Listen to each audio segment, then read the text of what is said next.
다섯 손가락이 무엇인가, 다섯 손가락이 무엇인가 이거를 좀 제가 말씀드릴게요. 뭐 써놓으셔도 돼요. 한번 보시면요. 우선은 한번 따라해보고 쓸게요.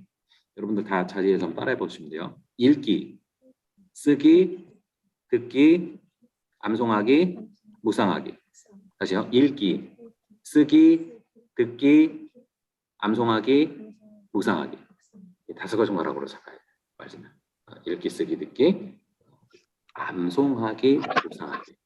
그거를 이제 옆에 써놓으시면 돼요. 북한에. 그리고 하나씩 그게 뭔지를 좀 말씀을 제가 드릴게요.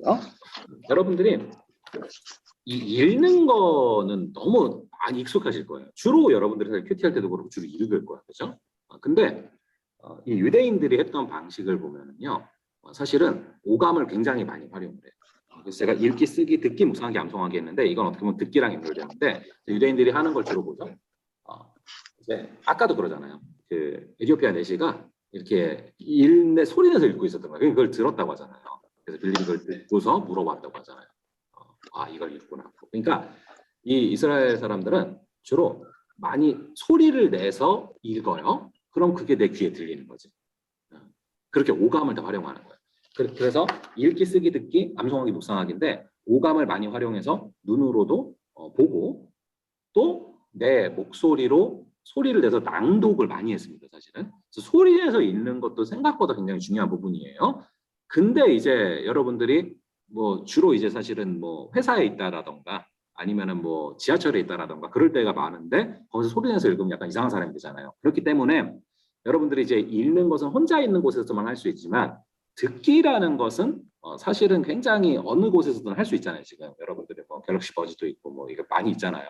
그래서 이제 여러분들이 이 듣기를 좀 많이 활용을 하시라는 거를 제가 좀 말씀을 드립니다. 그래서 제가 자주 강조드리는 것이 드라마 바이블. 그거 보시면은 들으시면은 굉장히 언제 어디서나 그 말씀을 묵상할 수가 있어요. 그래서 여러분들이 이상적인 것은 밤이든 아니면 아침이든 그 날에 큐티를 하고 그 다음에 그 구절을 자주 들으면서 다니는 거예요. 뒤로 들으면서 다니고 그런 식으로. 그래서 제가 읽기, 쓰기, 듣기 중에서 읽기랑 듣기를 먼저 좀 말씀을 드렸고요. 그 다음에 이제 쓰기도 굉장히 중요합니다, 여러분. 이 쓰기라는 것도 굉장히 중요합니다. 그래서 여러분들이 그 오감을 제가 활용한다고 했잖아요.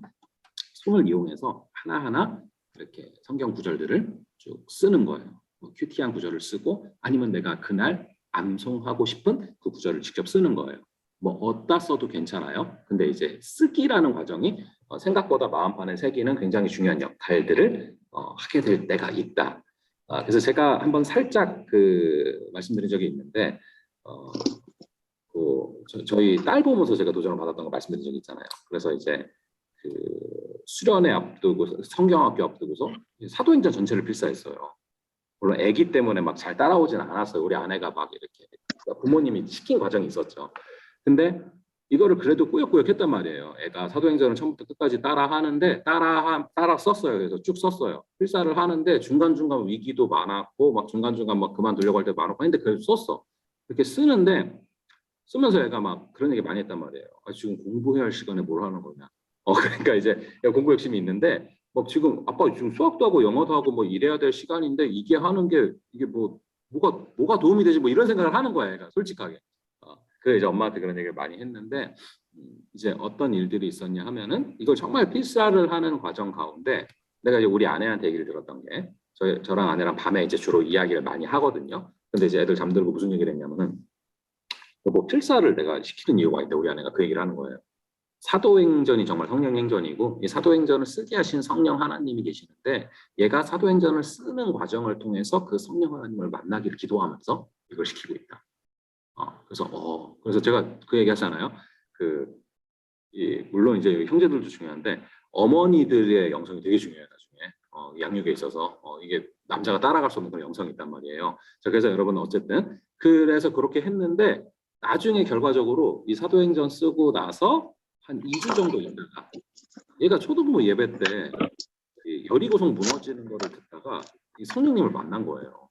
그래서 오늘 마음이 되게 뭉클했고 눈물이 났다 그 얘기를 딱 하는 거야. 그런데 이게 제가 그때 느낀 거야. 이 쓰는 게 아무것도 아닌 것 같지만 이 쓰면서 마음에 새기는 그 과정들 가운데 역사하시는 부분이 분명히 있구나. 그런 것들을 제가 좀 많이 보게 되거든요. 그래서 이제 여러분들도 물론 이제 마태복음 4장, 누가복음 4장도 썼었고, 그래서 여러분들이 그렇게 이제 조금 좀 다원화시키면 좋겠어요. 말씀을 담는 과정들을 여러분들이 전인격적으로 담는 과정들을 눈으로 보는 것만인 게 아니다. 읽기도 있지만 쓰기도 있고 듣기도 있고 그 다음에 이제 중요한 두 가지를 제가 또 말씀드리는 것인데 이 두 가지는 뭐냐 하면은 암송과 묵상이에요. 이게 세트예요. 암송과 묵상이 굉장히 중요해요. 그러니까 어떤 말씀을 여러분들이 이제 딱 암송을 해놓죠. 짧게 한 구절도 괜찮아. 그거를 암송을 해두고 나면은 장점이 뭐냐? 어디서도 묵상할 수가 있어요. 짜투리 시간에. 여러분들이 지하철에서 서 있는 시간이든 버스에서 서 있는 시간이든 아니면은 누군가를 기다려야 되는 시간이든 이거는 언제든 팍팍 떠오를 수 있는 거예요. 그래서 여러분들이 암송과 묵상을 세트로 가져가셔야 된다. 그러면은 언제 어디서나 적극적으로 말씀을 묵상할 수 있는 그런 틀이 제공이 돼버린다. 그래서 여러분들 제가 종종 그런 말씀 드리잖아요. 성령의 9가지 열매, 사랑, 희락, 화평, 오래 참음, 자비, 양선, 충성, 온유, 절제로 외워두시고 그걸 가지고서 항상 나를 점검해라. 성령 하나님께서 주신 조명 가운데 그런 부분들. 그래서 여러분들이 암송을 하다 보면은 이것이 여러분들의 마음속에 새겨지고 그걸 가지고서 언제든 떠올리면서 묵상하실 수가 있기 때문에 이것이 세트로 중요하다라는 것을 좀 말씀을 드립니다.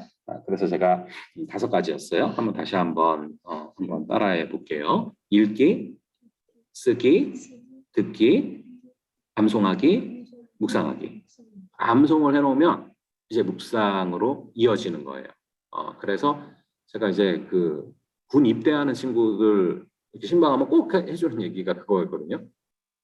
다윗의 물맷돌처럼 물맷돌 5개 가지고 들어간 것처럼 하나님께서 주시는 말씀 구절 5개 암송해서 들어가라. 이겨낼 수 있다. 근데 사실 그게 뭐 군대 들어간 사람만이니까 여러분들이 회사에서도 그렇고 여러분들이 가정에서도 그렇고 여러 관계에서도 그렇고 여러분들이 정말 어느 순간에든 떠오르는 그 말씀 5가지만 있어도요.